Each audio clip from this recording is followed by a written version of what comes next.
Tame it. We gon' do this the Bronco way. Look, it's about time. Reside, blue white nation Bronco preside. Get buck and lead the others to the scissor. I said buck, now competition scared to reside. How where your team at? Just them? In that case, competition looking quite slim. Just go home, pack it up, bus trip. This is our house, hit the road, let the dust kick. Hey there, Bronco fans, and welcome inside of Luther Nick Gerald Stadium for Week 2 of the Pigskin Press Talk. We're talking Fayetteville State football as the Broncos get ready to hit the road for the first time in 2024. This week taking on Valdosta State, fresh off of their victory in the Two Rivers Classic in Week 1. I'm Andrew Chapman, play-by-play voice, joined by the head coach Richard Hayes, and coach, a 35-31 final, which is relatively high scoring by Two Rivers Classic standards over the last couple of years. But the Broncos get it done. Some big special teams plays, along with some defensive stops, a couple of great quarterback efforts as well. When we recap this game, you know, what stands out to you is kind of a couple of maybe defining moments over those 4 quarters that helped you guys bring home the trophy? Well, first I would say it was a total team effort in winning that game. It took offense, defense, and special teams to win that game. As a defining moment, I would say there were a couple of them. One was the fact that we didn't quit when we had a chance to. They had us down and they had a chance to kind of put us away, and they didn't.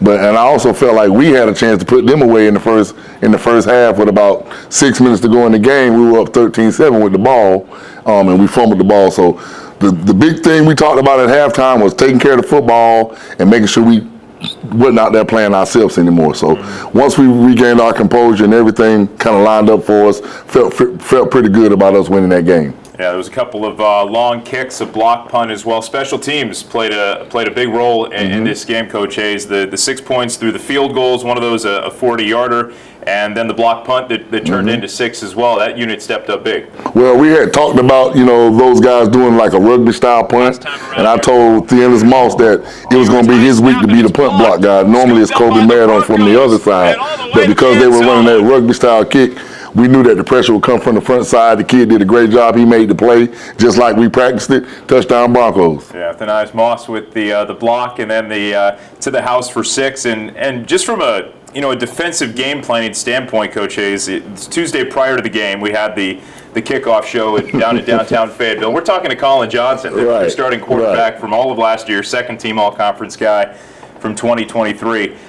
Broadcast crew was a little surprised when Trey Robinson rolls out there and he plays pretty much the entirety of the game. Shai Gaskin said, hey, we just go out there and play football. It doesn't matter who's under center. They seem to adapt pretty quickly, but how did you guys adjust once Trey got out? It's typical Coach Hall. That's Mark Hall for you. You never know what to expect. And like I said in the previous press talk, he keeps us on our toes. So that was one of the ways he does it. He switched the quarterback. That kid was a true freshman. We knew he was there, but didn't know anything about him playing. Colin Johnson sat there and looked healthy in pregame, but we didn't have to. We had to prepare for Colin, but we adjusted to the other kids. So. Yeah, and Colin did end up entering the game. He brings the Braves on a scoring drive with about 1:17 left, so not a lot of time left for the Broncos. But Damari Daniels, who's been so reliable in any given spot you ask of him, a guy who was under center for the 2022 CIAA championship game, he leads that game-winning drive. And what just impressed you most about your offense's poise in those final moments? You just used the key word, poise, man. We didn't panic. Those guys scored. We were kind of debating whether or not we should call timeout. The clock was running from 1:50 to about 1:10, and then they snapped the ball. They scored. I turned to Coach Jones and said, let's get us a good kickoff return set up. They had a penalty on the score, so we knew we would get 15 additional yards from the kick would be further back. We had a great return. And Coach McGurk did a great job keeping those guys poised. We talked to Damari about, green grass means go. So when you get through there and you see green grass, we ain't worry about you passing the ball. Use your athleticism and help the team out. And he put the team on his back Saturday night. What's your take on just the status of that game and kind of where the rivalry stands right now? Broncos have won 2 of the last 3, right? So making progress. If you keep that trend in the years forward, everybody will be back to even eventually. But you've defended home turf. Is this game the classic starting to feel a little more like a rivalry now that the Broncos have gotten 2 or 3? It is, and I told the team the other week, I said, and it's crazy, I said, we had an 80-year head start on UNC Pembroke as it relates to football. It took us 105 years to catch them, but we feel like we finally caught them, and now it's a rivalry. As long as Coach Hall's there and I'm here, we have a pretty good personal rivalry ourselves, so it's going to be good. When you compare just start to the season to years past to where you're at right now from a communication standpoint, schematically, all those things you factor in, where are you, going into week 2 here? Do you feel like you're, ahead of the curve compared to maybe years past? You guys did win the penalty battle in this previous game. Overall communication looks solid, but where do you guys think you're at on that point? I think we'll find out this week really how good we really are. We've been trying to figure out our identity all camp. It kind of showed a little bit. We are a resilient bunch. It's going to be tough. We're a tough out as long as we take care of the football and do the other little things that we talk each and every week. But we feel really good about this team. This team is more together. It's a lot of things that they're handling on their own that the coaching staff doesn't really have to get involved with.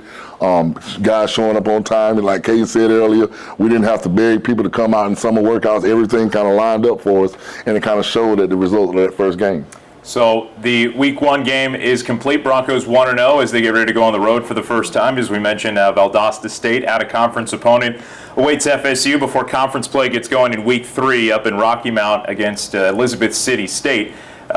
Early scouting report on Valdosta State, Coach Hayes. What are you guys keying in on just early on, and what type of ball game are you guys getting prepared for? A really physical ball game. Number one, they're a really good team. I believe they're number 6 in the country this week. They have a really good offense. The quarterback is a Holland Hill candidate. He was an All-American guy last year. They're really stout on defense. They have a lot of guys in the secondary that like to fly around and make plays. And we're going to have our hands full, but they're going to have to play us as well. So we're going to continue to work our game plan and our schemes, continue to coach our kids up, and put on a good showing for Saturday.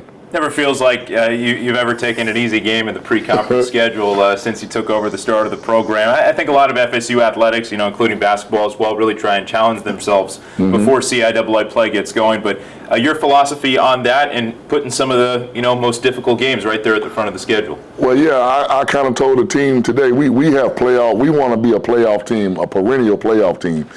Valdosta State has national championship DNA. We have CIAA championship DNA, and we want to learn how to get that national championship charisma and swag.